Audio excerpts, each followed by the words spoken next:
তীব্র তাপপ্রবাহে বিপর্যস্ত Europe. France সহ একাধিক দেশে স্কুল বন্ধ, ট্রেন পরিষেবা ব্যাহত। তাপমাত্রা ছাড়িয়েছে 40 ডিগ্রি, আর এর প্রভাবে উদ্বেগ বাড়ছে ইন্ডিয়াতেও। বিশেষজ্ঞরা বলছে জলবায়ু পরিবর্তনের ফলে এমন পরিস্থিতি আবারও বাড়তে পারে ভবিষ্যতে। ইউরোপ জুড়ে তীব্র তাপপ্রবাহ পরিস্থিতি আরও ভয়াবহ হয়ে উঠেছে। ইউরোপের একাধিক দেশে অস্বাভাবিক গরমের জেরে জনজীবন বিপর্যস্ত হয়ে পড়েছে। বিশেষ করে ফ্রান্সে পরিস্থিতি সবচেয়ে বেশি উদ্বেগজনক। ফ্রান্সে প্রায় 845টি স্কুল সম্পূর্ণ বন্ধ করে দেওয়া হয়েছে এবং আরও প্রায় 1800টি স্কুলে আগেভাগে ছুটি ঘোষণা করা হয়েছে। দেশের 96টি বিভাগের মধ্যে 49টিতে সর্বোচ্চ লাল সতর্কতা জারি করেছে সরকার। গত কয়েকদিনের তুলনায় পরিস্থিতি আরও খারাপ হয়েছে বলে জানানো হয়েছে।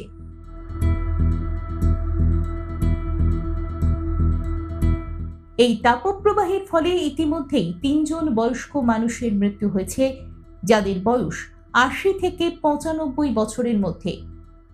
বিশেষ করে গিরান্দ অঞ্চল সবচেয়ে বেশি ক্ষতিগ্রস্ত হয়েছে। জুন মাসেই তাপমাত্রা 40 ডিগ্রি সেলসিয়াস ছাড়িয়ে গিয়েছে, যা স্বাভাবিকের তুলনায় অনেক বেশি। জনস্বাস্থ্য রক্ষার জন্য প্রশাসন একাধিক কড়া পদক্ষেপ নিয়েছে।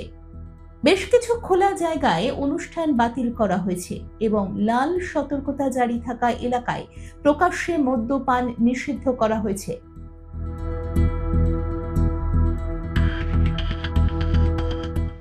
একদিকে ভারতের ক্ষেত্রেও এই পরিস্থিতি গুরুত্বপূর্ণ। ইন্ডিয়াতেও গত কয়েক বছরে তাপপ্রবাহের ঘটনা বেড়েছে। দিল্লি, রাজস্থান ও পশ্চিমবঙ্গের মতো রাজ্যে গরমের তীব্রতা বাড়ছে এবং স্কুল বন্ধ, কাজের সময় পরিবর্তন ও স্বাস্থ্য সতর্কতা জারি করতে হচ্ছে। বিশেষজ্ঞদের মতে এই চরম আবহাওয়া জলবায়ু পরিবর্তনেরই ফল।